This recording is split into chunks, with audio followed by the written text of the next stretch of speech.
This is the Green Party's position for legalized marijuana. We believe it should be federally legalized, and to end the war on drugs, and to amend the Controlled Substances Act, to legalize possession, sale, and cultivation of cannabis, to strike from the record prior felony convictions for marijuana possession, sale, or cultivation, to grant amnesty and release from confinement without any further parole or probation those who have been incarcerated for the use, sale, and cultivation, and implement a step-by-step program to decriminalize all drugs in the United States. Next slide, Joe.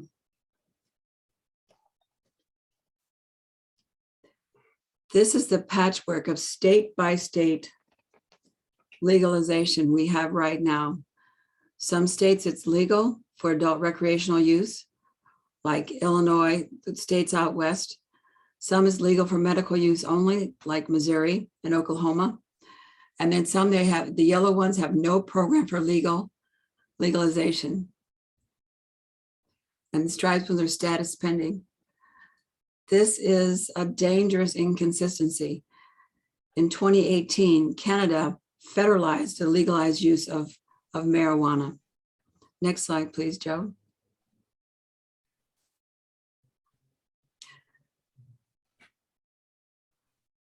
Let's go to the next one. Our first speaker this evening regarding the Missouri experience for medical marijuana is Kalambayi, the president of the International People Democratic UHURU movement, which was founded in 1991 by the African People's Socialist Party. EPDUM is leading organization for the struggle for bread, peace, and Black power in the 21st century, and publisher of The Burning Spear. Ms. Kalambayi lives in St. Louis, Missouri. I give the mic to you.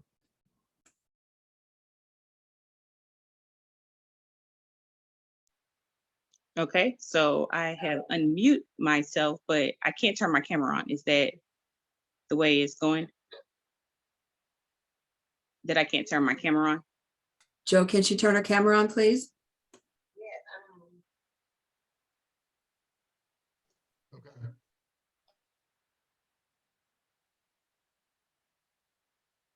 Okay, there we go. Thank you.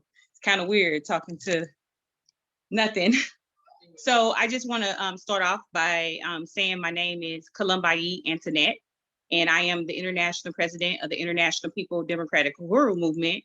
And I just want to really appreciate the organizers, Dan, if he's somewhere, Susan, for inviting me to this event, this platform. So I just really want to appreciate the Green Party for inviting the International People Democratic UHURU movement here. I am also a member of the African People's Socialist Party. And just to say that this is a very rich discussion that we're talking about.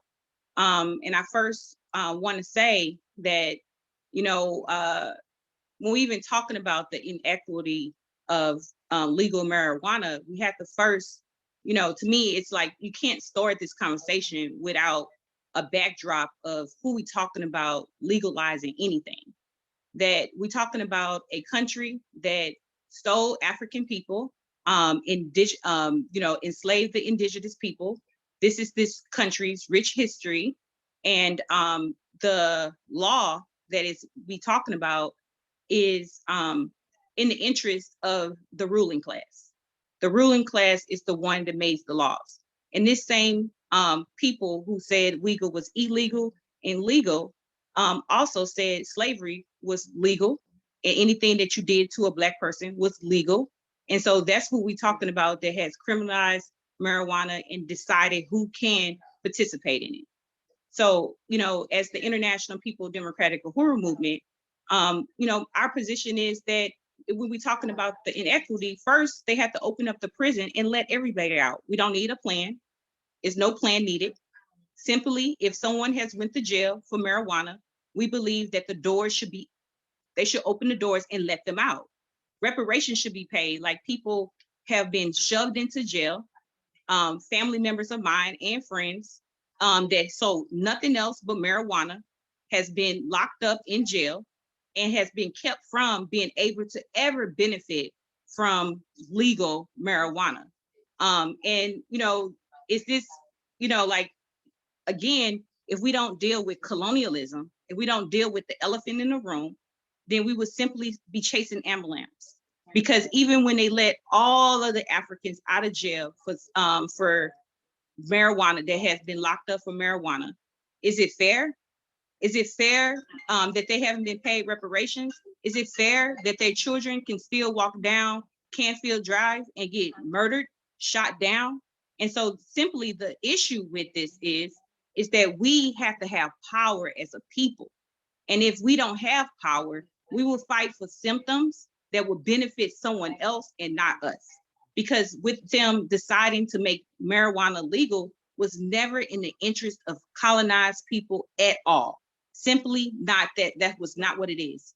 This was for rich people to benefit from legalizing marijuana. It was not for the interest of the people. They did not legalize marijuana because they figured out that it was healthy and things like that. It's not why they legalized marijuana. And if it was, then simply the people that was selling the weed and was going to jail would benefit from it. And that's not what happened. And this country know how to do that because we have history. So we seen when alcohol, when booze was illegal, and we seen when they legalized alcohol, you know, and we seen that these people that was doing the illegal alcohol are some of the biggest, richest empires today. But that's not the case when it comes to marijuana. That African people have been shoved out of this whole process because it was never in the interest of Black colonized people. Now, me as a revolutionary that once participated and understand marijuana knows that as a revolutionary, my position is that colonized people, that's not what we need, because we need our mind, body, and soul to be able to fight and destroy the thing that has been sitting on our future. And so if the discussion of, you know, can we benefit, if everybody can't benefit, then I say no one has benefit. And, you know, that's our position, that we simply understand that this discussion of marijuana, no, it has not been fair. We still have countless Africans locked up today. And then we have countless Africans that have got out that could not participate in it. And they made it these processes. In some places, it's a lottery that you pay money for, and then you don't even get it back. And the amount of money that it costs to even enter the lottery is like they knew that you couldn't participate in it. So who is this for? You know what I'm saying? It's not inclusion. It's not including everyone. This is for rich people to become richer, so they can monopolize over a process that they once said criminalized and said that it was horrible, that African people were. And I wanted to raise this point as well. Right here in Missouri, when they call themselves legalizing marijuana, more Africans went to jail for marijuana than before. So as they legalized it for some, others have been targeted and put in jail and has been criminalized for the very thing that somebody else is getting rich for. So the conclusion that we are at, that we have to destroy colonialism. That have to be the position that we take, or we'll simply be trying to improve a system that can't be improved. Thank you for my time, for allowing me to speak on this panel, on this discussion. I really appreciate it. UHURU. UHURU, thank you so much. I want to support some of the things that she said about the symptoms, beginning with the war on drugs in the Nixon era. And the war on drugs began in the 1970s. There was 300,000 US people in prison, but now there are 2.3 million prisoners in the US system. Also too, she talked about the money. Right now in Missouri, we had $200 million in legalized marijuana sales by the end of 2021. And she talked about not getting your money back. We have non-refundable licensing lotteries with only 200 dispensaries, 89 manufacturing facilities, and 62 growing sites. Thank you for that. Thank you so much. Is Mr. Alonzo with us?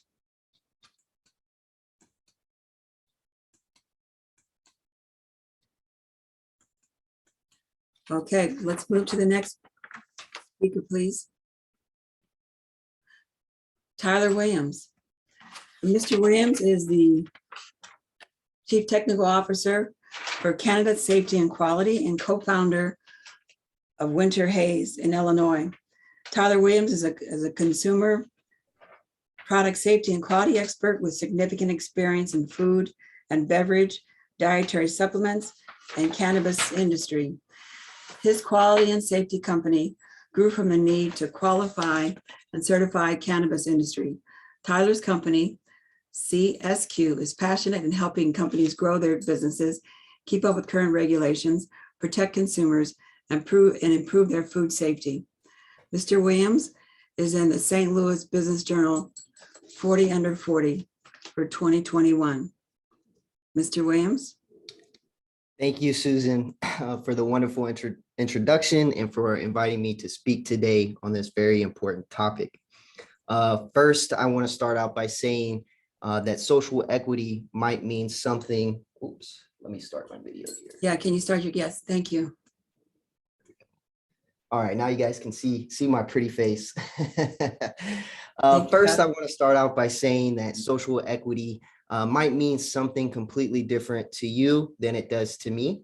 The term social equity is ambiguous and for good reasons. Some people think social equity means giving away cannabis business licenses to those who have been incarcerated for minor or nonviolent cannabis-related crimes. Some people think it means providing jobs to minorities or people in low-income areas. To me, social equity means leveling the playing field, no matter what economic or ethnic background is. Social equity is not providing jobs for those impacted by the war on drugs, but creating generational wealth for those impacted by the war on drugs. So how do we level the playing field? There are several ways we as an industry can do this. However, I only have enough time today to touch on a few key important areas. Please note that these key areas are taken from my own personal experiences of going through the social equity process in Illinois, as well as helping other social equity applicants in other states. First, number one, ensuring that there is a fair application process. What do I mean by this? Having things such as quick turnaround times from the time that the application requirements are released to when the application is required to be submitted. For example, 3 months is not enough time for an individual or a small team or group to put together a 1,000+ page application that includes a business plan, finding a location to purchase or lease, finding employees, and then coordinating all of those employees to get background checks, fingerprints, and so on and so on. In addition to short turnaround times, it is important to provide resources and guidance to applicants so they understand the requirements and what's being asked of them. These short turnaround times and lack of education and guidance from the state create a giant barrier for those who do not have thousands and thousands of dollars to spend on lawyers or consultants to write these applications for them. Number two, ensuring that social equity applicants have access to low interest loans from the state. I have seen applicants give away large portions of their equity to finance their projects, sometimes leaving them with a mere 5% equity stake in the license that they were awarded, that they put their time and energy into. Finally, number three, ensuring that social equity applicants are not restricted or have lesser opportunities than their non-social equity counterparts. How can we level the playing field or tell these individuals that they're equals when they can only produce 2.5% of what the multi-state operator or MSO down the street can produce? And if that sounds extreme to you, that is exactly how it is set up in Illinois. So now switching over from my Winter Haze hat to my CSQ hat, let's talk about a side of the industry where the playing field is level, no matter if you are a large MSO or multi-state operator or a small mom and pop cannabis shop. Product safety and quality. Our focus at CSQ is to educate the cannabis industry on producing safe and compliant products. We do this through providing free industry standards, best practices, and other resources to all operators. However, legacy operators or those who made the switch from the illegal cannabis industry to the legal cannabis industry are the hardest to reach. When I'm doing consulting at one of these facilities, I often hear things such as, "We have always done it this way," or "We have never killed anyone before. Why do I need to implement a recall program now?" for example. My response is always the same. That is exactly what every owner of every company has ever said before they had a recall. And then I give them an example of a recent recall that has happened and ask them, can you live with yourself knowing that if you were in that same situation and could have prevented injuring or killing someone? And most of the time that answer is no. For example, everyone remembers the Peanut Corporation of America recall that happened 2008, 2009. 9 people were killed and over 700 people were sick or were hospitalized. So think about that next time you're starting your cannabis business and you're thinking about all these regulatory requirements that might seem burdensome.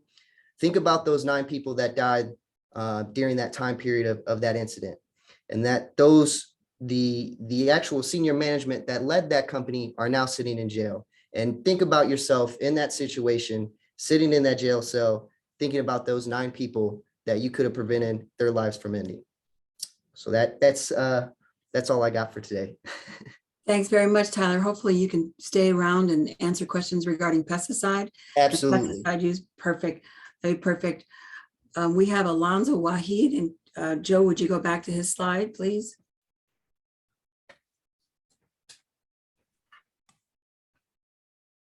And can you open up his camera?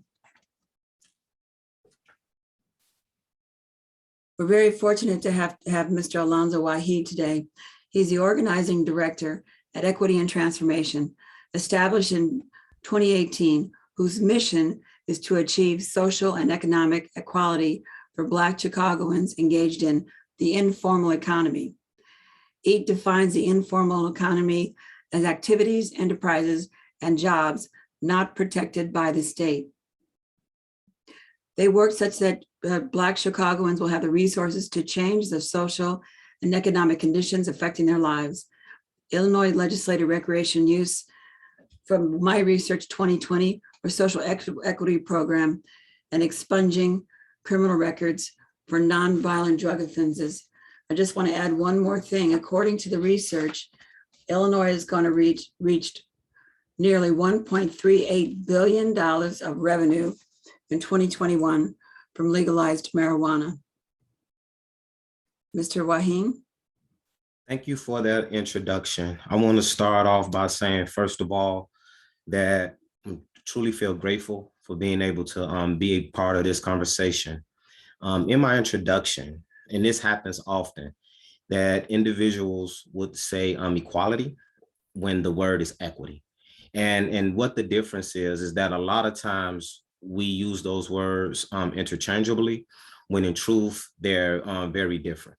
With equality, it's saying that we all should be treated the same way. With equity, it's saying that we should be given the tools that we need to be able to be on the same level.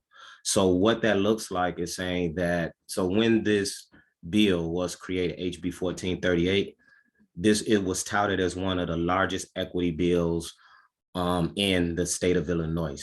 But what we have found is that it did not live up to its potential.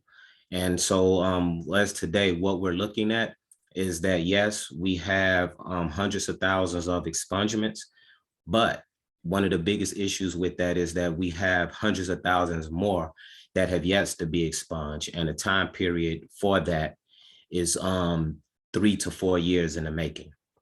One of the other issues, and I heard it brought up earlier, is that, and I think that you all should be very mindful of this, right? As you're thinking about getting legislation passed, one of the biggest things for me is to make sure that whatever you're looking at getting passed, that you are holding the politicians to the letter of the record to say that it must be done, and it must be done within this amount of time. Because one of the biggest things that happened is once the legislation was passed, individuals came in that were not directly impacted, and these individuals were able to profit more off of the legalized marijuana when it was being demonized and individuals who were negatively impacted.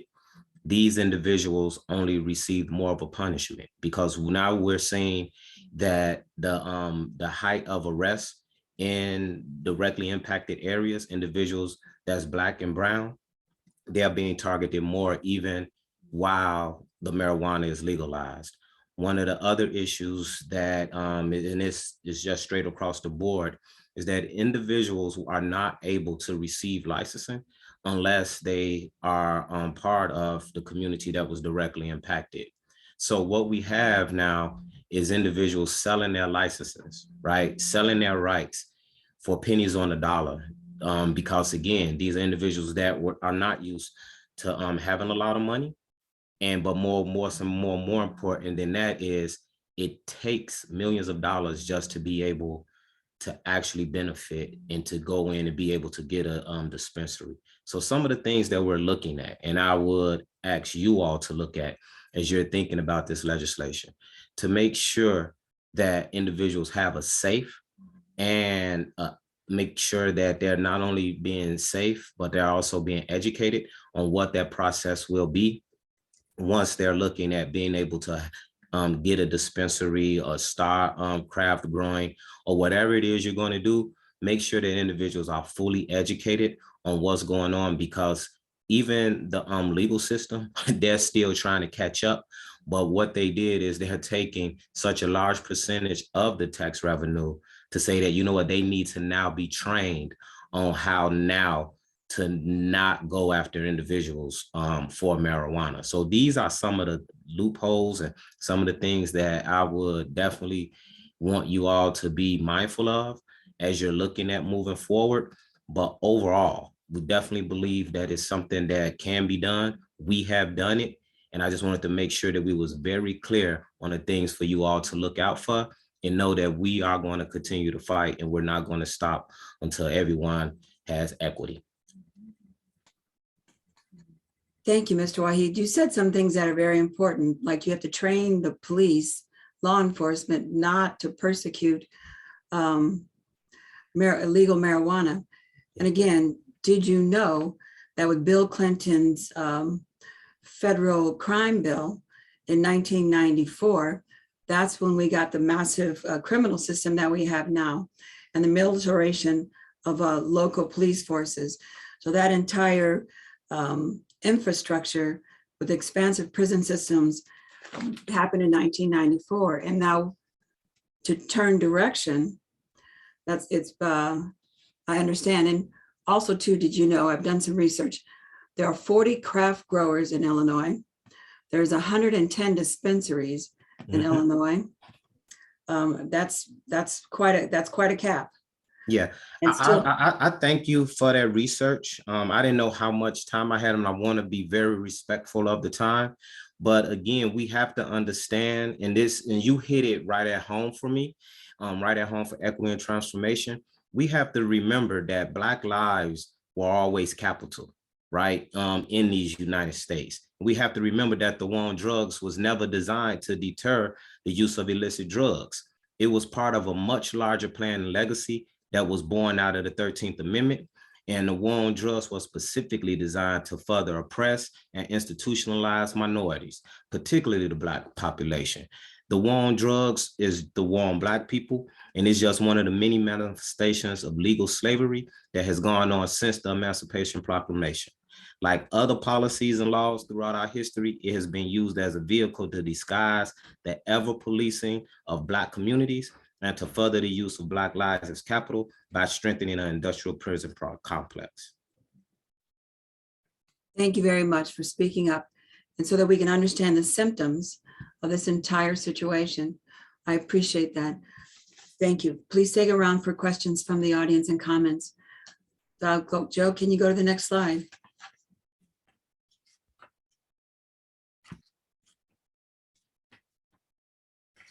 Okay, perfect. Let's skip forward. I'm going to get to the Oklahoma speaker.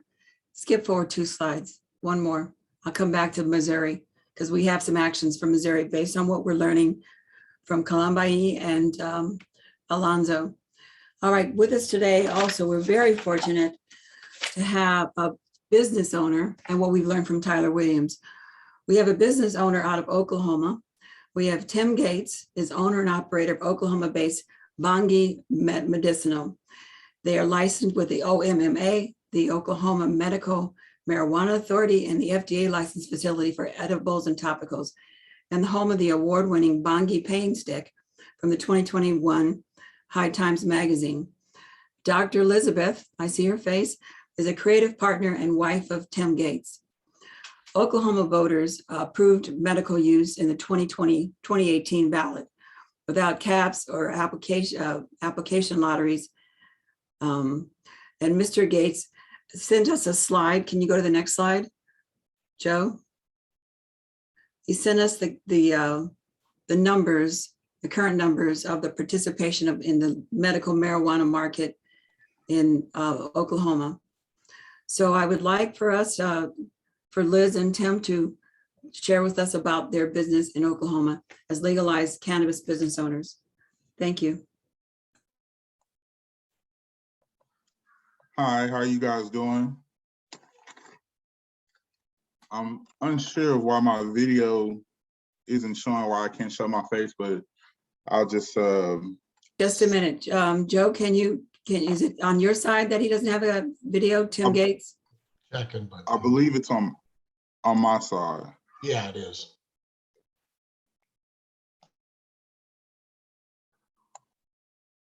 Okay, Tim, if you need a minute, we'll go back and talk about Missouri.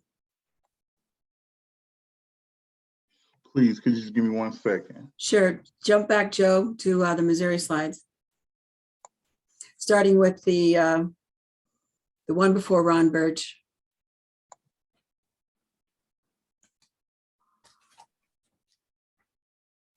Perfect. Okay. Now I'm a MMMP home cultivator. So what are the costs to get in? What is it? What's it like? What's it look like? The cost to get in is a $25. First off, you have to have a physician, so you qualify, that you have a condition that can be treated with marijuana versus a more addictive prescription medicine. And then you have to apply to MMMP, that's a department underneath the Department of Health and Senior Services. So after the prescription by the medical doctor, then you go and apply to MMMP.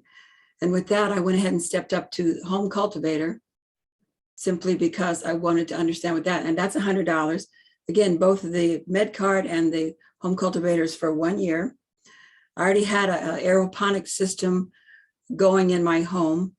So I simply was gifted some marijuana seeds, put them in a rock wool and grew. There's a lot of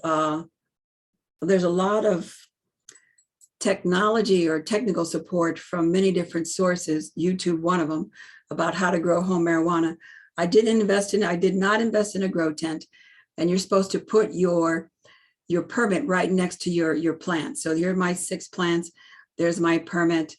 And that's what the Missouri Medical Marijuana Program home cultivator looks like.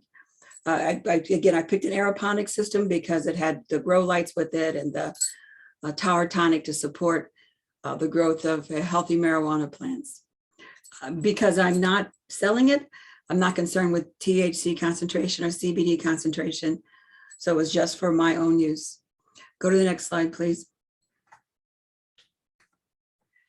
Ron Birch is an activist in the Missouri Party, and he was going to talk to us today about what's happening in Missouri. And this is very timely, especially from what Illinois said, as well as what we're going to hear more about from Oklahoma. So what we have in Missouri, we have 3 ballot initiatives right now that are, I'm gonna see if Joe will let me go. Joe, will you let me share my screen?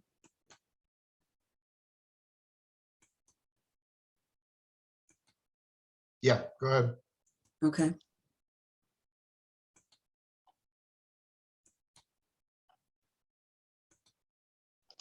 host disabled No, go ahead. participant. I'm sorry. Go ahead. Now I can? Yes. Okay, perfect.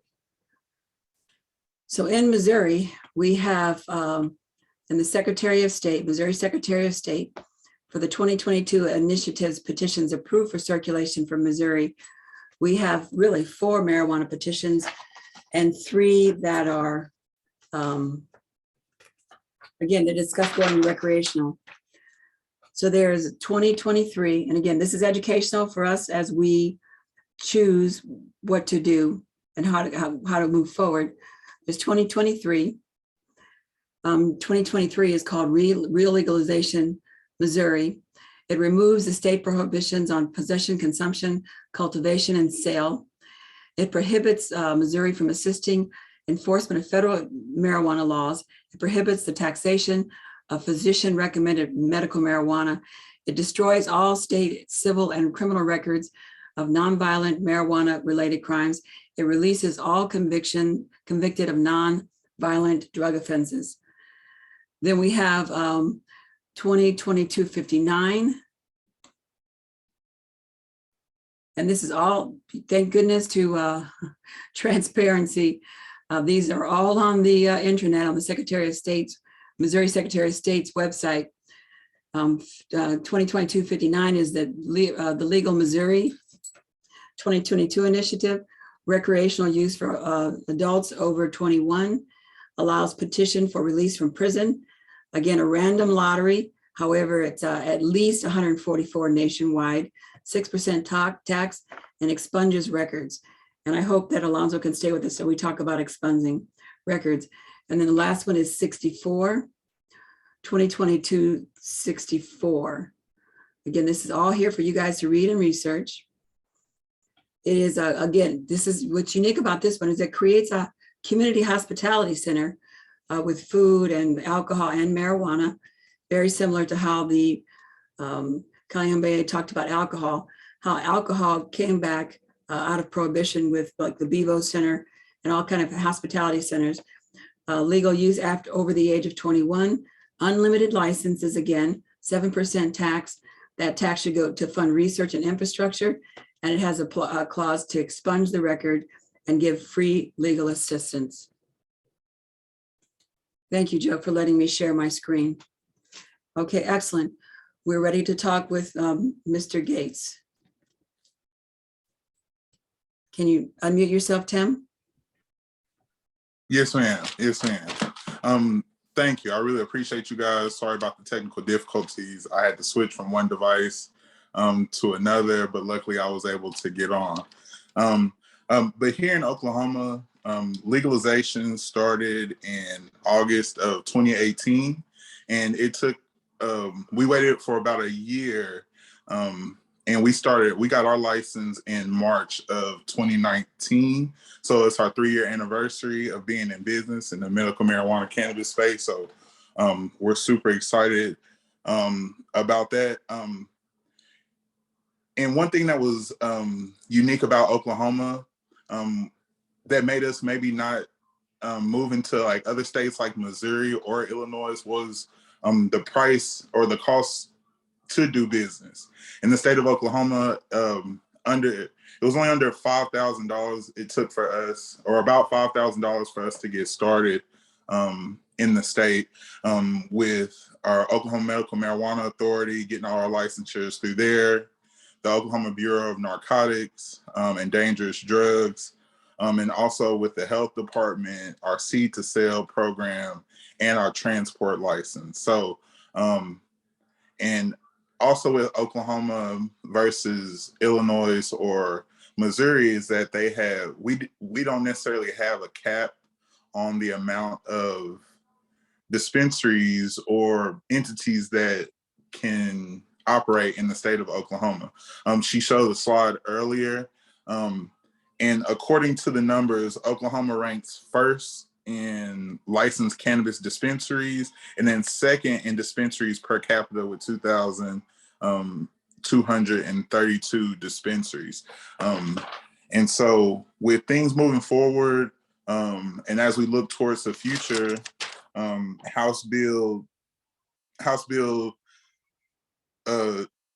2272, or no, 2272. That's going to be the bill that they use to cap dispensaries or the amount of entities moving forward in 2023. But just speaking more to like Oklahoma and our experience, like we mainly make topicals. Like Ms. Armstrong mentioned, we won first place in the People's Hot Times Choice Awards for our pain stick, and we're super proud. Some of the issues that we have here in Oklahoma is like the zoning, banking, competition with out-of-state and like large corporations. One thing about the banking, in the beginning, there were only 3 banks that we could use. And so that caused people to really like hoard money. I would say so, because they couldn't go to their bank because where marijuana is not legal on a federal level. So they weren't able to go to their regular bank to do their banking. So it led to robberies and things of that nature.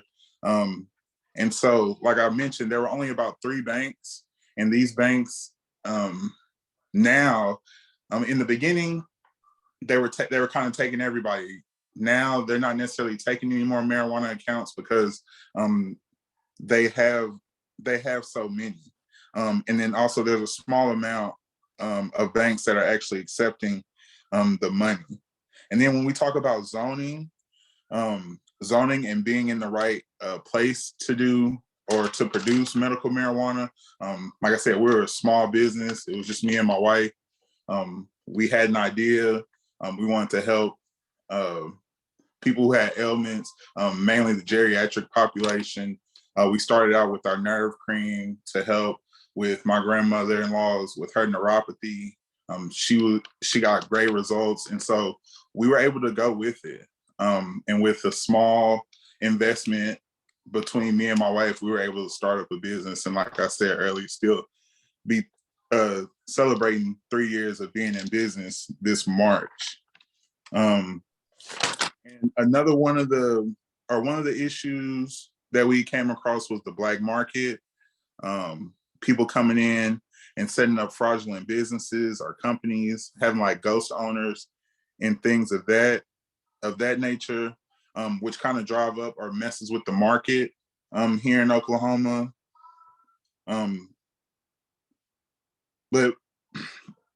that's kind of like all I really have. I don't know if Liz wants to expound on any of that. Which I will. I will, and my husband Tim is correct. What I do like about being a processor in the state of Oklahoma is that social equity that everybody's concerned about.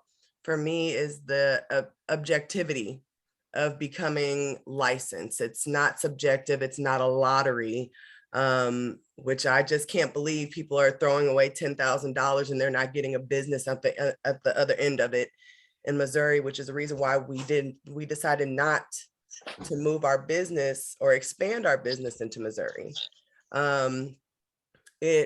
In Oklahoma, you fill out the application, you meet the requirements, they respond to you rather quickly. They have 90 days to inform you whether your application's rejected or accepted. And then after they reject it, they give you time to try and fix those typos or those things that you're missing to be accepted. It's not a pick and choose. It's you have the money, you meet the requirements, you get the business, and then you have to stay compliant. It is difficult for us as smaller businesses to compete with the people who've come in with the ghost corporations, who've come in from California. We even have a lot of people coming in from Asian countries and things like that, which is surprising, that have built up this black market that we have that has driven up and dropped the prices significantly to where some businesses aren't making any money anymore. However, it's an equal opportunity for everyone to get into the business.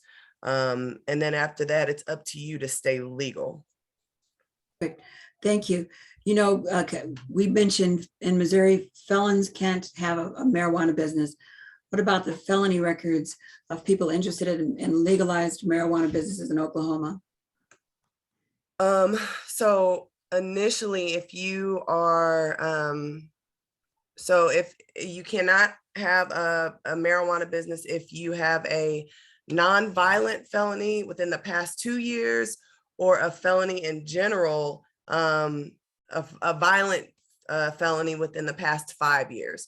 But for us, when we look at it being in the business for 3 years now, that's still an achievable goal. So if you do get out of prison, you have to wait 2 to 5 years, depending on your charge.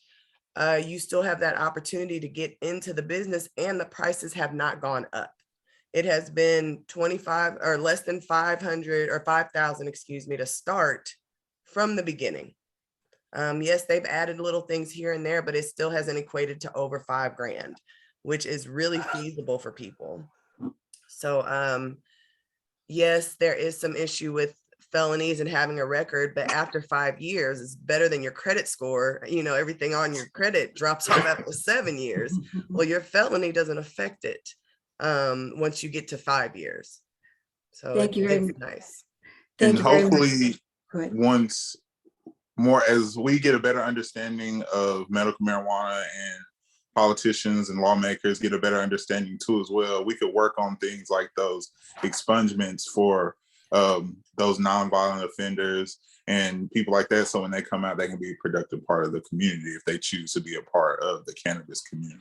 And that is where Oklahoma is behind, where we don't have any expungements. Nobody has been released because it's medical. So hopefully with the recreational bill coming out this year, we can get that approved and start getting some people out of prison who don't need to be there just for selling a dime bag of weed. Which is now legal. So did Yes. you know that the revenues from legal marijuana in Oklahoma is $138 million this year? So 138 million in Oklahoma, 200 million in Missouri, over $1 billion in Illinois, and $30 billion in the US. Okay, we're gonna thank you, panelists. Please stay and hear the commenters' questions. So let's go to the first comment. Keith Preston, are you on? I am. Can you represent the attack the system? Can you give us 2 minutes, a comment? Yeah. I think that a key issue here is we need to really work on educating the public about the whole backstory to this. Drugs are an issue on which many people are completely ignorant. If we want to go back and look at the history of wars on drugs, it really begins with colonialization. The European colonialists would attack the native cultures of people that were subjugated all around the world, many of whom had been using things like marijuana or coca leaves or poppy plants or mushrooms or cactus plants or whatever for centuries, for thousands of years even. So drug prohibition, as we understand it, was intricately linked to colonialization. And if we look at American history, we see that whenever there's been any kind of advancement in the rights of minorities, it's often been followed by a crackdown on so-called dangerous drugs. For example, a lot of the structure of drug prohibition in the United States began to be enacted after the Civil War, after the emancipation. And then the Harrison Narcotic Act was passed in conjunction with the intensification of segregation in the early 20th century. And then the modern war on drugs began at the end of the first period of the civil rights struggle. So we see that there's a direct correlation between these things. There is a book that was published first about 50 years ago. It's been reissued a number of times and updated by David Mustoe, who was a physician. He was a historian of drug control policy. And he argued that much of the international structure of drug prohibition was actually created by the United States, certainly in its modern form, going all the way back to the early 20th century, as the United States was a rising international power. So the war on drugs is not just a domestic policy in the United States, it's an international policy that is intricately connected to American imperialism throughout the world. And it has its precedence in colonialism going all the way back to the early modern period. So most people are completely unaware of this. And as far as domestic policies today, one thing we need to avoid is what happened when alcohol prohibition was ended. Very few people in prison for alcohol-related charges were actually released when alcohol prohibition ended. Most of them served out the sentences they had been given. So we certainly need to avoid a repeat of that, because right now we have, you know, I don't know what the latest count is, but at any one time there are hundreds of thousands of people in prisons in the United States for drug-related offenses, marijuana and other charges as well. And that's still happening. That's still happening as well. Right. So, Thank you very much, Mr. Preston. That's 2 minutes. Thank you. I would like to ask Mitch to speak. Mitch is an urban farmer, Mitch Pearson. Can you unmute Mitch Pearson's mic, please, Joe? No, but I can ask him to. Mitch, can you unmute your mic? There, can you hear me? Yes, please. Yes, we can. We can hear you and almost see you.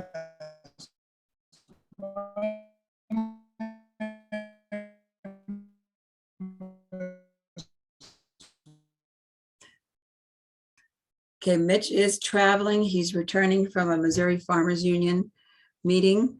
Mitch, you're breaking up. Let's see if we can ask. For having me this evening.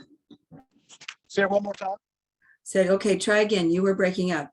Yes, I'm traveling, you know, but I'm listening to all of these great people with these great minds this evening. And I've been doing a lot of research as a Black farmer.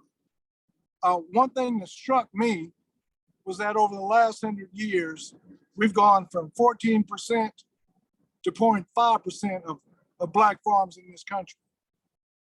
So I'm trying to figure out what in the world is going on. And I just happened to be doing some work with some youth groups. We ran across Dick Gregory. And he had a speech back in 1978, I believe. He talked about how we're dealing with poverty, racism, sexism, and things of that nature. But he said one thing that struck me. He said, our system is morally and spiritually bankrupt. He said, all these other issues are secondary to that. So as we move to 2022, I'm looking at all the issues we're having with trying to get our license for marijuana, trying to just function. As an urban farmer, there are a lot of loopholes we have to go through, a lot of hurdles we have to jump through to bring nutrition to our, you know, our inner city groups, our low income,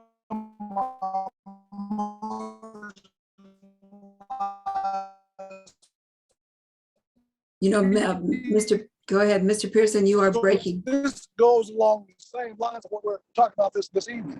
And so if you guys want me to do this another time, I can do that. Perfect, thank you. I'm going to ask Penny Hess to speak, the African People's Solidarity Committee, to comment. UHURU. Thank you, Susan. Thank you, Don, Green Party, for this program tonight. Yes, I'm Penny Hess. I'm chair of the African People's Solidarity Committee, the organization of white people that was formed by the African People's Socialist Party to win reparations from the white community to African people. And I just always want to start with saluting our leadership, Chairman Omali Shatella, Deputy Chair Onizin, and all the other great leaders of the party, including Kalambayi Andenet. And I really want to express unity with her position. And I'm glad this question of colonialism is out there tonight, because it is the problem. I do unite with this.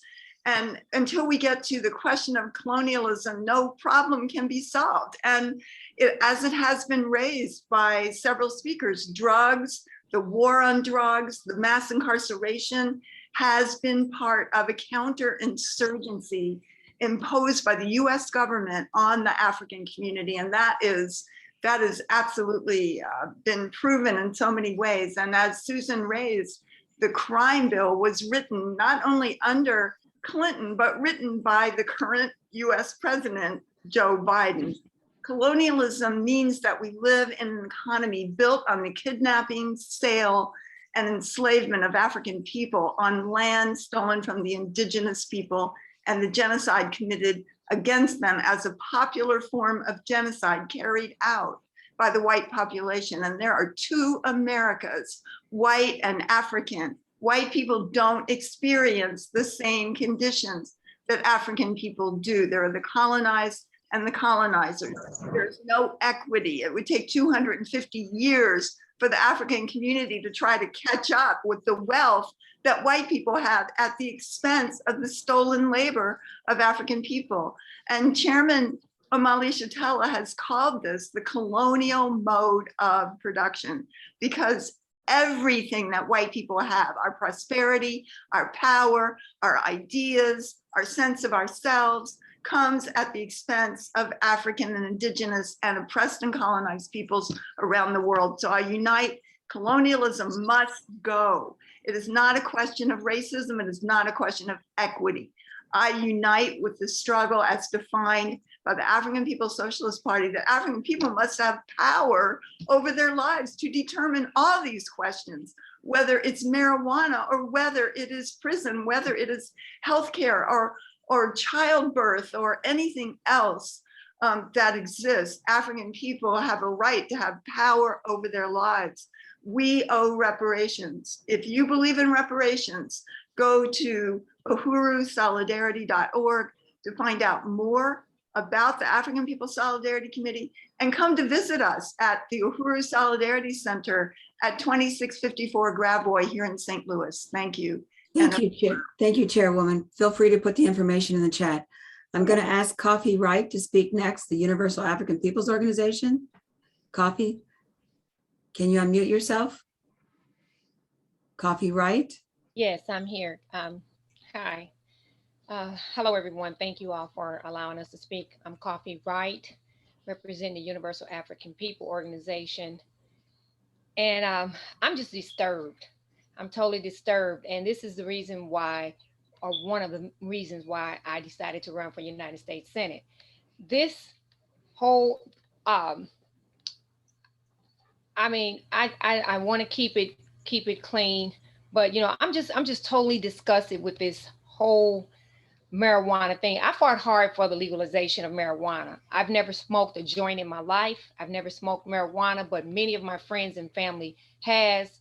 Many of my friends and family are still locked up for marijuana, for small marijuana charges.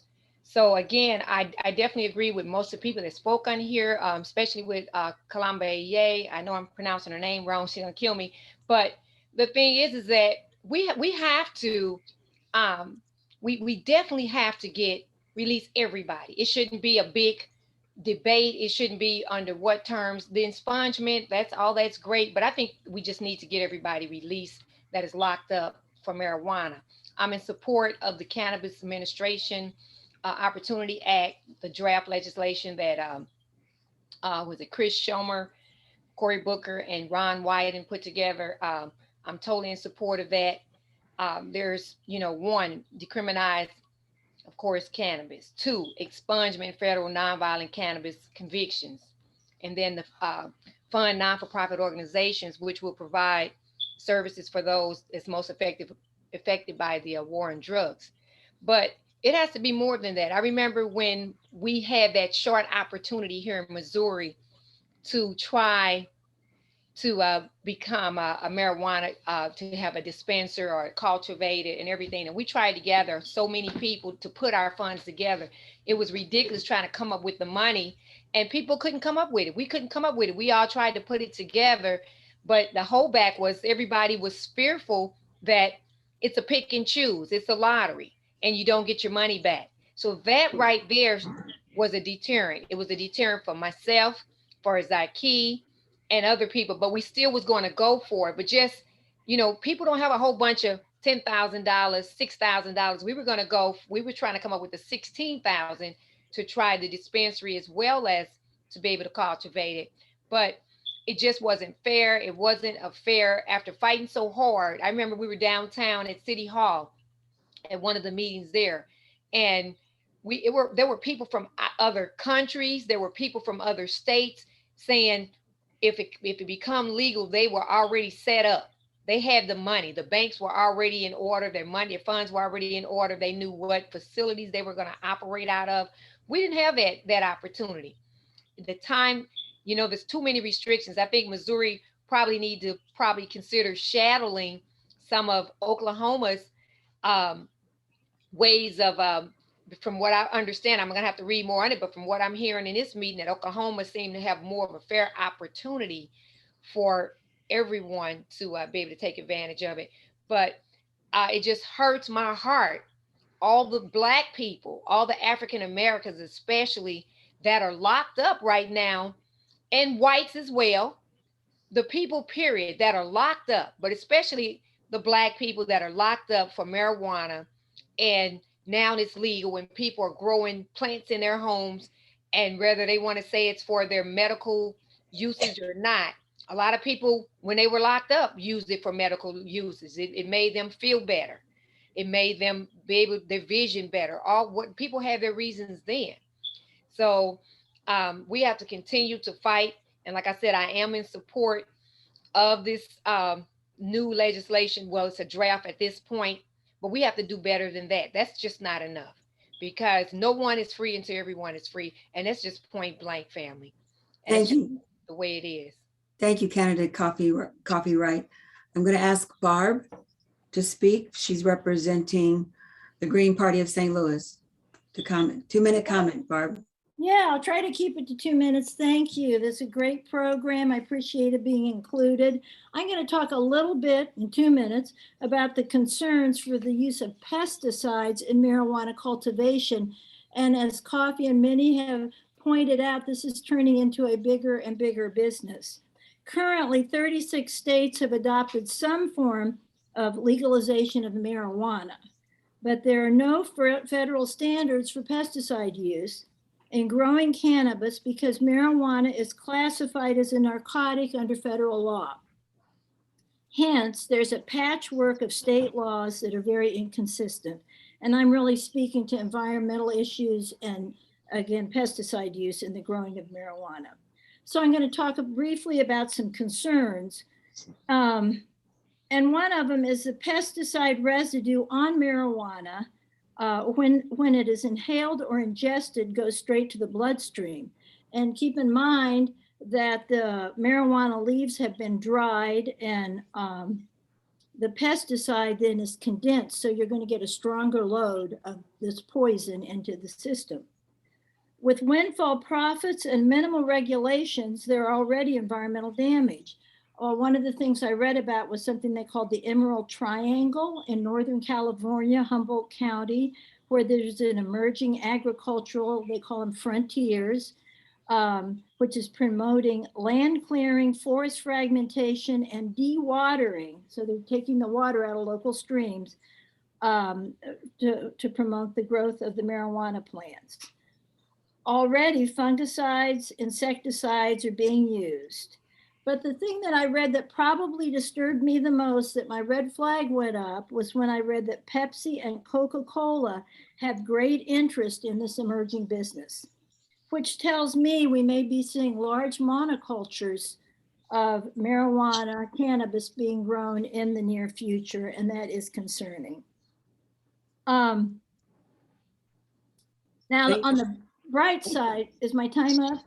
Yes, Barb, thank you. All right. Put your comments in the chat. Tyler Williams, would you like to speak to pesticides as someone who works in the safety and quality of marijuana, cannabis, legalized cannabis? Yeah, absolutely. Let me turn my camera on here. Yeah. Okay, perfect. Yeah. So Susan, one of the things you talked about in the very beginning was dangerous inconsistencies across the state regulations. And that's one of the things that my organization, CSQ, strives to do. We standardize the cannabis industry. We do that through implementing best practices, guiding these companies to getting certified by a third party to show that they're following these best practices, but not just the best practices at the state level. Best practices, these best practices are much higher than your local regulations. These are the practices that we brought over from the pharmaceutical, from the dietary supplement, from the food industry, and tailored it for the cannabis industry through our stakeholders. When we're talking specifically about pesticides, our goal is always prevention rather than correction. When you're using pesticides, oftentimes it's used as a correction method because you already have an infestation, when really you should be focusing on using things like beneficial insects and other more organic approaches to preventing insects rather than using these harmful chemicals. Barb was talking about the differences between, inhaling pesticides and maybe digesting them from food and agricultural products. We looked at the tobacco industry and pulled some similarities because obviously that is a product that is you burn it, you inhale it, very similar to cannabis. So that is something that we looked at as well and implemented in our standards as well. And one thing that if you are a facility that is looking for prevention or pesticides that are more friendly than some of their harsher versions, I recommend you going to the OMRI, which is the Organic Materials Registers. And that's a list of pesticides and other chemicals that I don't want to say is completely safe to use, but those are options that are more organic and accepted by the USDA for organic products in the food sector. I know it's not specific to cannabis, but it's the best thing we have right now. Thank you, Tyler. It sounds like the science is there as we allow uniformity and full participation. Thank you. Digger, would you like to comment? Yes, I would. Thanks. And thanks to Kalambayi and Alonzo and others who spoke about, the victims of cannabis laws and, the racist war against drugs. It goes back to the 30s when, the scare against Mexican immigrants and the racism against them was that they were going to be high on marijuana. And that's why I don't like that term. Let's call it cannabis, what it is. Anyway, I'm thankful to the other commenters about the racist drug war. People have commented about pesticides on cannabis use. I've known many people to grow it in small patches, as when you're doing it illegally. You don't really need those kind of pesticides. But when you go to industrial levels, hundreds of acres of crops or thousands of acres, you create a monoculture. And this is modern industrial farming that creates the need for these dangerous chemicals. So I would say it's not just the safety of our cannabis that we should be concerned about, but the safety of all of our food crops grown under this industrial monoculture type of agriculture that is introducing all these dangerous chemicals into our food supply and by extension into our cannabis supply. We need to go to regenerative farming. You can find more about that through sources online, which is a earth-friendly and can be a very successful way of production of these things. Thanks. Thank you, Digger. Jesse Neville, would you like to comment? Yes, thank you very much.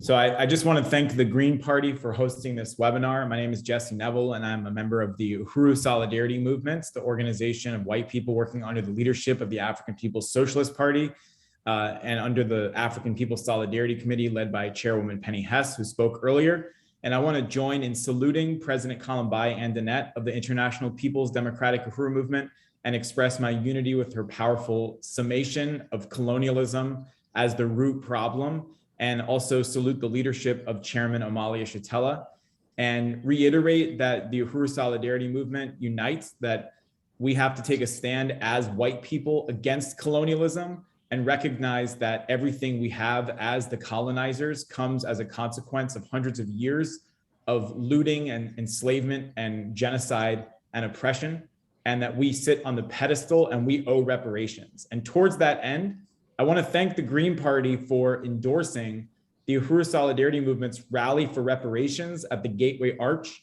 that we are planning to hold on March 18th, Friday at 12 p.m. You can find more information at reparationsrally.eventbrite.com.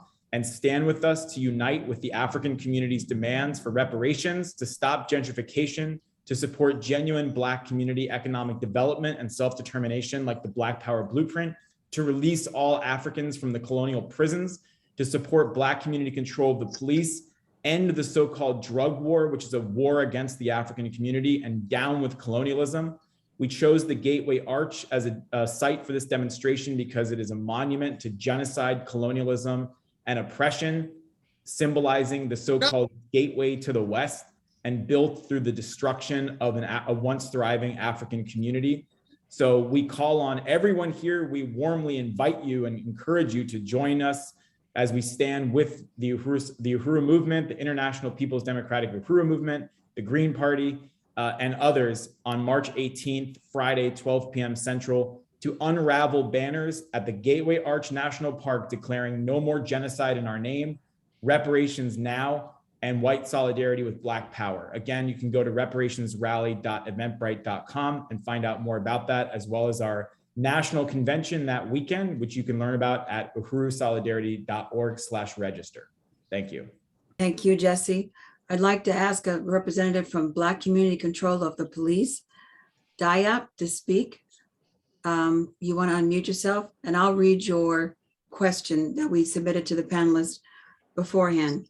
Is it possible to run a ballot initiative calling for a law that decriminalized possession of marijuana, no matter the quantity, and compels the district attorney or court system to immediately release all prisoners in the city and state who have been sentenced exclusively on marijuana-related charges?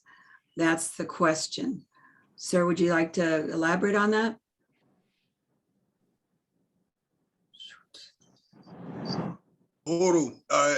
Actually, I didn't plan to even say anything. I thought I was clear that I just wanted the question to be read on my behalf.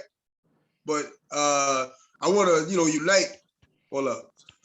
I want to unite with everything that's been said, particularly by President Kalambayi, Chairwoman Penny Hess, and President Jesse Neville of the Solidarity Movement, in terms of understanding that there can be no solution or any form of public policy reform that sacrifices the demand for the overturning of the colonial system. So I think that's a really important intervention or a statement that has been made by those three comrades, and also the information, the facts that were presented by the other speakers I found very helpful as well. But as Black Community Control of the Police, we have been engaged in the ballot initiative question, looking into how we can run ballot initiative campaigns in various cities across the country that center around the demand for the right for the Black community to have its own independent, democratically elected Black Community Control of the Police Commission that has power to hire, fire, and discipline gun-wielding forces in our community. And strategically, the whole question of marijuana or cannabis, as it's been said, is it's a really important question based on the statistics that we have been confronted with. For example, BET ran a documentary, I think it was called Smoke, where they cited a stat, a very alarming stat, saying that 80% of all Africans locked up are locked up behind marijuana charges. And there's other, statistics tied to that show the colonial nature of marijuana laws in this country. So it's a really important issue to address that raises up the fundamental question of the police occupation of our community and the special oppression and repression that Black people experience at the hands of the police. A lot of that is concentrated in this period in the marijuana question. So as a tactic of winning masses of people, because we're talking about big numbers of Africans who are affected in terms of being locked up, harassed, etc., based on this whole marijuana question. So to wage a referendum or a ballot initiative struggle that speaks to this question of decriminalizing possession and sale of marijuana and also the release of Africans who've been locked up or tied to the legal system as a consequence of marijuana charges. So it sounds like I heard one speaker already. I think the one who came after President Kalambayi. She actually, her organization apparently is engaged in a couple of ballot initiatives related to this question. And we will be very interested in learning how to do that, not only in Missouri or St. Louis, but around the country. Thank you very much. Alonzo, Waheed, would you put your contact information in the chat, please? What the Equity and Transformation Chicago is doing. I'd like to ask Don Fitz to make a comment for Green Social Thought.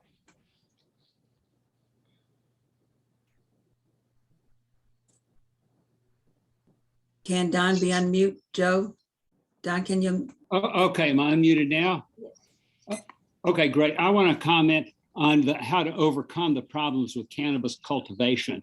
Outdoor growing marijuana deals with the fact it's a water-intensive crop that requires twice as much water as maize, soybeans, wheat, and wine grapes.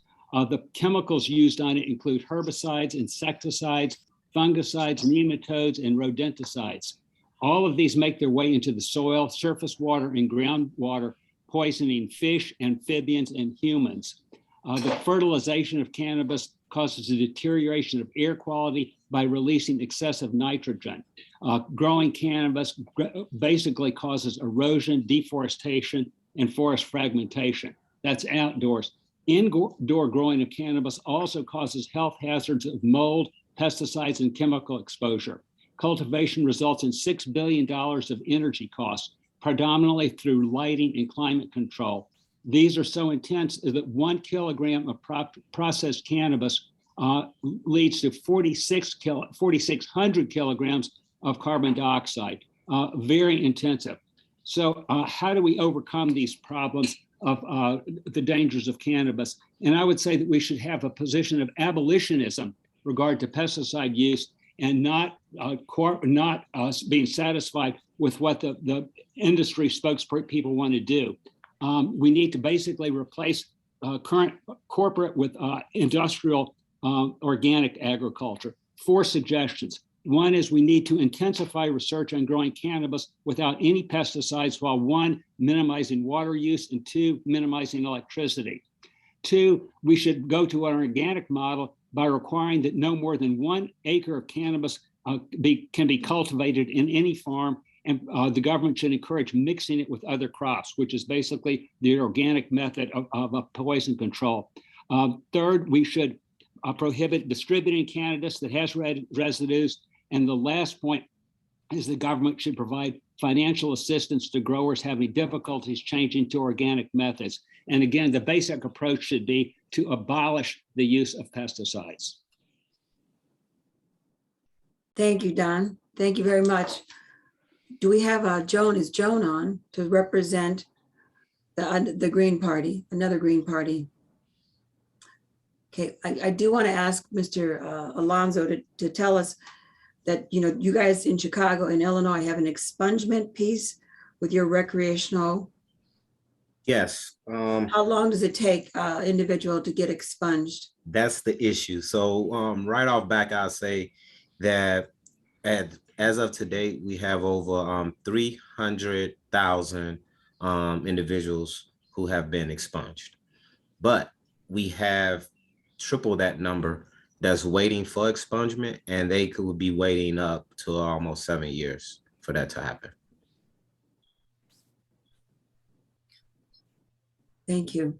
So for those states that are going to be, waiting for expungement, like Oklahoma is going to be a part of your 2022 ballot initiative, and it's part of one of the initiatives for Missouri, 2 of them. There's policy-wise, there seems to be some challenges.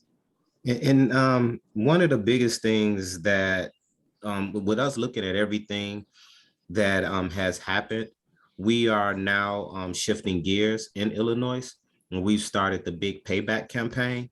And part of that campaign is to make sure that all 5 pillars for reparations are met, which includes restitution, compensation, rehabilitation, satisfaction, and a guarantee of non-repetition. And why that is so important is because for us, if you were able to take an individual and lock them up and give them a record, it should be just as fast and just as easy to take that record off of them. And there should not be any permanent punishments that's holding them back from being able to be model citizens, or as what we would say, just being able to live a better quality of life. And so we want to make sure that now we're not only holding them to be accountable, but we're asking for all 5 categories of reparations to be met. And that's our big payback campaign. Thank you for your work. I'm going to ask another commenter. Kyle, would you speak? Protect animal freedom.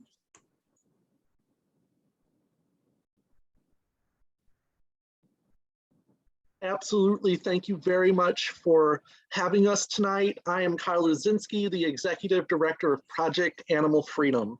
As a progressive social justice advocacy organization, we strongly support the legalization of marijuana and firmly believe that animal freedom cannot be achieved until we can freely use cannabis products without the threat of fines, incarceration, and other forms of punishment. It is appalling that the United States has used the decades-long war on drugs as a pretext for incarcerating hundreds of thousands of non-violent drug offenders, and we are calling for the expungement of all non-violent drug offenses. We all have but one life to live, and it is nothing short of a tragedy that so many people are robbed of years of their life and stigmatized for using what is quite simply a plant that happens to have a number of desirable psychoactive effects. At Project Animal Freedom, we firmly believe that the use of marijuana is a victimless crime that in the vast majority of cases has positive therapeutic effects for millions of users, including people with disabilities and members of other marginalized communities. In alignment with this belief, we have created a number of shirts on our website to help normalize and destigmatize the use of marijuana, including designs with slogans such as the following: "Weed is my favorite vegetable," "Dude, weed is vegan," and a new design that has the word "legalized" superimposed on an image of a cannabis leaf. You can find these and other designs at projectanimalfreedom.org/shop. Thank you for having us, and long live the noble herb. Thank you, Kyle.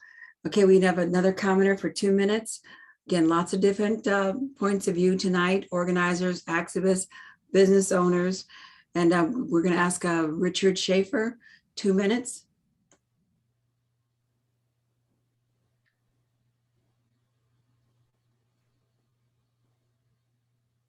You're on mute, sir. You're on mute.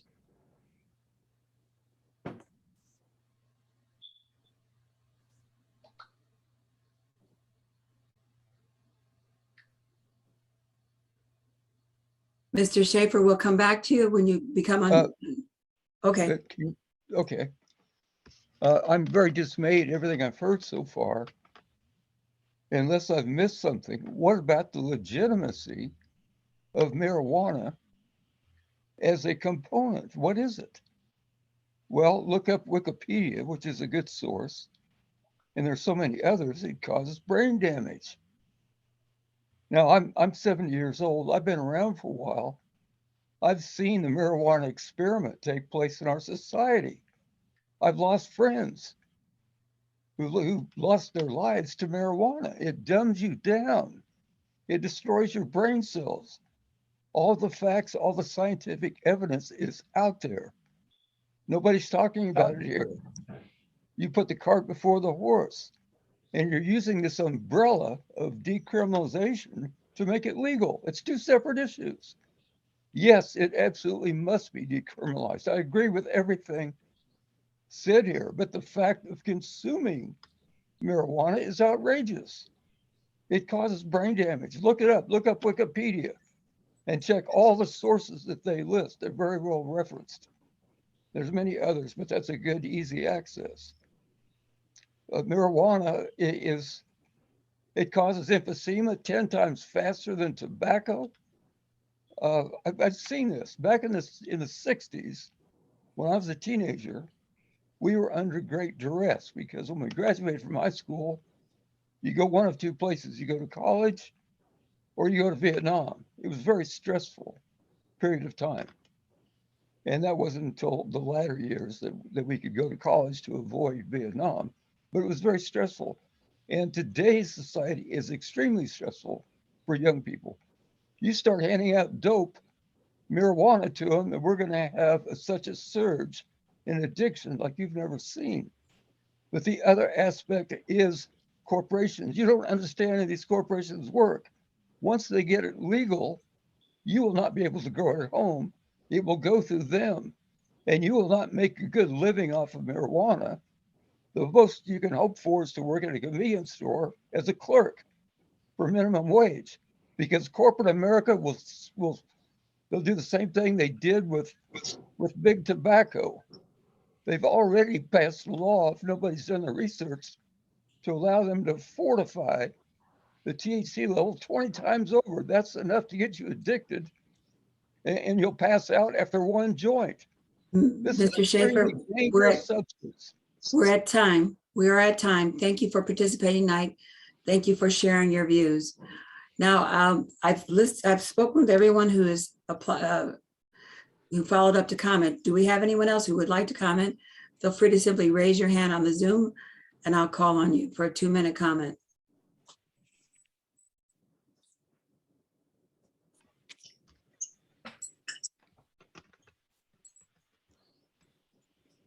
Okay, hearing none. This has been a very informative evening. Thank you. It's in their hands. There is hands? There's a couple of hands. Oops, I'm not seeing them. It's the virtual hand on the Zoom. Okay. There you go. Barbara and Don and Daniel. Daniel, can you go ahead and speak? Daniel Kareem, can you unmute yourself? It's Karam. Karam. Yeah, I'm, let's see, co-coordinator for the KC Greens. Yeah, I see, like, you know, there's a real class thing going on here. And it's like the very ultra wealthy really want power and control. And the laws, the way they are, the way they've been for decades, is an example of this. And, you know, Biden didn't say anything about environment or climate last night. And he didn't say anything about marijuana. But the populace, the people, when it gets on the ballot, they want it. But the ultra wealthy, they want the control. And that's what we're up against. That's about all I have to say. Thank you. Don and Barbara, thank you. Yeah, I'm unmuted. This is Barb. First of all, I want to say absolutely. My heart was in decriminalization and letting everybody out of jail that had a problem with marijuana. That's where my heart was when legalization of marijuana came along.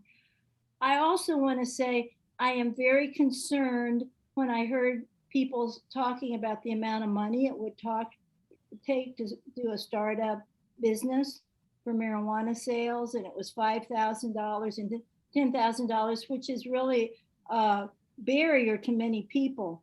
But my concern and my crystal ball tells me, because there's a lot of money to be made here, that you're going to see some really heavy-handed high rollers get involved in this. As I said, Pepsi and Coca-Cola are looking at it.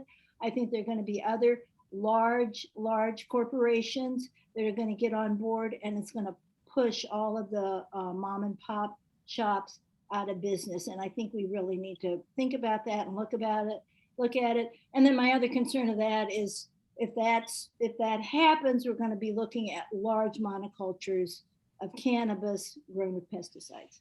Thank you, Barb. Dr. Gates, would you like to speak? Yeah, that is something that we are seeing in Oklahoma, where the people who are coming in with large quantity of money can come in and buy huge amounts of land, throw in as much chemicals into the plant and grow it as fast as possible, get it out for cheap, and then they shut down and they move out of the state. It is a big deal when it comes to the big corporations. And right now what you see is that they start with CBD. And you'll see these big corporations starting things with a CBD line, and they're preparing to get into marijuana. So it is a big issue because big pharma, big tobacco, they have a larger amount of money, which gives them more access to things to where they can kind of ruin it for the smaller people and for the environment and for the inequities and all that stuff. So it's what we need to do is kind of figure out how to way to keep it on the smaller scale, to be more for the people versus the corporations and the people that are already rich. Thank you, Dr. Gates. Don? Yeah, that was great, Dr. Gates. I want to ask a question about everybody on the panel who's interested in reparations. It would seem to me that the current way that things are going is the people who need the money least to grow marijuana are getting the most of it. Or they have to have $10,000 or $5,000 or whatever. And those who've been hurt most by the laws are the least likely to be able to grow it. What about if we turn that upside down and as a form of reparations and said, those people who have done the longest time in jail for marijuana, who are going to overwhelmingly be Black and brown people, those people who have done the longest time in jail should get the greatest amount of money for startup and get the greatest education in growing marijuana in small amounts in organic fields mixed with other organic fruits and vegetables. That sounds perfect. And again, what we're hearing tonight that I'm very happy about is that we're no longer demonizing the people who have nonviolent marijuana offenses. I mean, being demonized in the community and by the churches is one of the holdbacks, but everyone's on board on the symptoms around inequities. I would like Joe, can you show the last slide? Past comments, please. The prison project.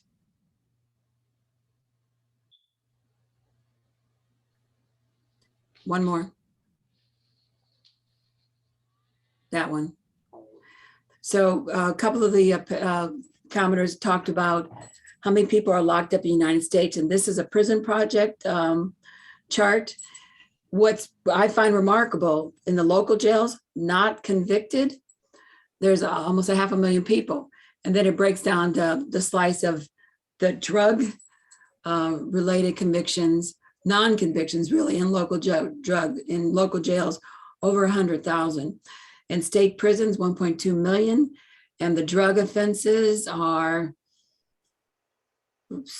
they are significant. And then again, in federal prisons, drugs, 78,000. So looking at the number of people in jails with drug convictions and in jail with non-drug convictions is a significant number. I understand from the Missouri activists, there may be 20,000 people in Missouri jails that would be released. There it is, other drugs, over 140,000 in state prisons that would be released with if these crimes with these activities that are now becoming legal and they got rid of their prison records. All right, thank you, Joe. Can we go back to the gallery view? Thank you. Any other comments? Thank you so much to the panelists and to the people who attended this seminar. We've learned so much more. You've educated us, we've shared, we've learned how to reduce the barriers to full participation in this $30 billion market. Zaki, please. Unmute yourself, sir. Unmute yourself. Okay, first of all, good evening to everyone. This has been an excellent program with divergent viewpoints. And I had planned on just chilling and not making a comment, but I just had to add that when we look at decriminalizing marijuana and the other aspects of it, the bottom line, we have to have people in power who believe like us. And so we have to seize legislatures at the federal level, state level, and local levels that would reflect our philosophies. So I say that to say in terms of the candidacy of Coffee Wright, she embraced, per our organization, the concepts that's been put out here. And she'll be running for United States Senator as relates to, at the federal level, decriminalizing marijuana and the other aspects that go with that. So I've just wanted to finally say that we feel people over party, and she will be as a Democratic candidate, but she's pushing the issues that is impacting us. So I just wanted to say that and continue educating as we're being educated. Thank you. Thank you. Angie, would you like to make a comment? Yes. Hello, everybody. I was actually also just planning on chilling, but I think I have to say something because I mean, I appreciate the, kind of, it was a very interesting aspects that were brought into this discussion. But what I'm really missing, or what I have been missing mainly is the question, what the impact that the whole thing has on the communities, particularly on the Black communities and brown communities. And, kind of when we're talking about equity and making money out of something where the corporations are making all the big money, this is, understandable from my point of view, but it does not help any community that it has been so impacted as everybody was describing, locking up people and, like this colonial situation that particular Black communities have had for like 50 years, at least.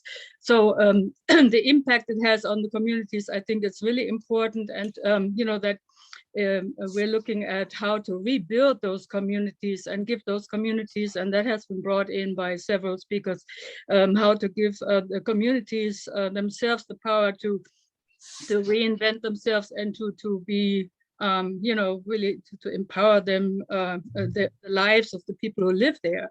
I mean, it cannot be, we are in a capitalist society apparently, but it cannot be that we as Green Party just talk around, kind of how we can have individuals, benefit and participate in this game, which really is with the lottery. It's really a smokescreen anyway.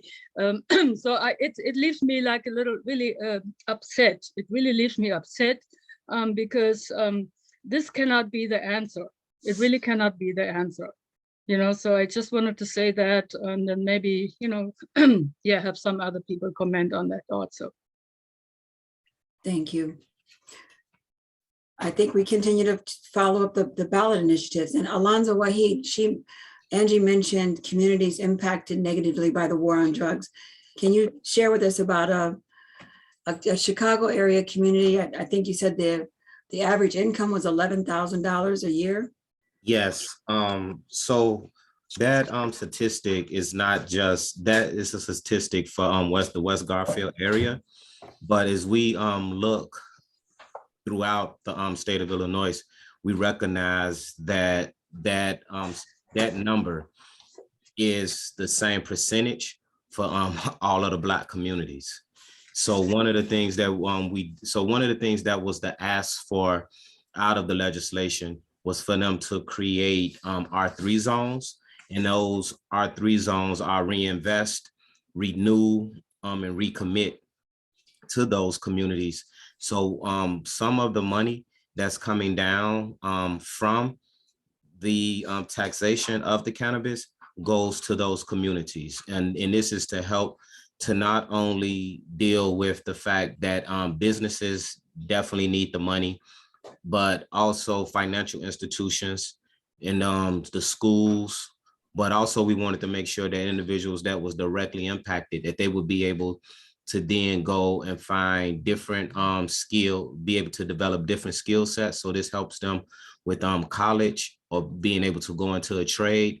But for us, more importantly, right, and this is why we now move to the reparations piece, is because we believe at this point that there should be direct cash payments to individuals that was devastated by the war on drugs and the communities that was that came upon this harm. And Susan, if I could add on to Alonzo, that would be appreciated. Please. Yeah, and Alonzo, thanks for sharing that. The R3 program was great for the state, and some of the things that came out of that program were people helping those who have just been recently expunged to get jobs and to go back into society and find a path back into either the legalized cannabis industry or another industry. So one of the things that we did was try to put a boutique grocery store in a food desert where a lot of these local grocery stores closed down because it was a depressed area, and for them it was about making profits, and they can make profits better in another location. So in our area where our facility is located, we had people walking over 5 miles to carry groceries, or having to take 2 or 3 buses to get to their local grocery store. And so the R3 program is a great program in Illinois, and probably one of the few things that they did right. Thank you, Tyler. Any other last words from the panelists? I have Daniel's hand up. Okay, yeah, I just wanted to mention that we're circulating a petition to get the Green Party back on the ballot, and also in the city of Kansas City, we are circulating a petition for ranked choice voting, and we hope to go statewide eventually, but these are very good petitions. The RCV, ranked choice voting, could make a very dynamic difference in our political system. Just wanted to mention that. Thank you, Daniel. And Chris Mann, you want to talk about the next program? I do. Thank you, everybody, for tonight's presentations, and also everybody's input. It helps. The more ideas that are on the table, the better it is. So coming down the tracks for the next webinar, the topic is greener transportation. Make a stop on April 6th when the webinar series pulls into the Greener Cities Depot with some enlightened and educated travelers, such as Madison Butler from the National Association of Rail Passengers Association and Richard Rudolph from the Rail Users Network. They recently faced off at CSX hearings. CSX is a big freight company, about why there's no rail service along the Gulf Coast since Katrina. They will also tell us about the isolation of rural cities in the United States. And we're reaching out to Houston to find a representative from an African-American community that is fighting displacement and relocation, just to add 7 more lanes on major highways. And they've had to do this not once, but 2 times. And we're also reaching out to green architects and city planners and transit workers. An added benefit to attending the April 6th webinar is an analysis by St. Louis's infamous Green Party political analyst, Jerome Beyer. He is going to unravel the secrets. Are streetcars making a comeback, or are they just free rides for tourists? If you care about breathable cities, healthier bodies, human beings, and planet Earth, plan to be at the webinar April 6, 2022. All aboard. Thank you, Chris. And thank you, everyone, for attending tonight's meeting and contributing. Have a good night. Thank you so much.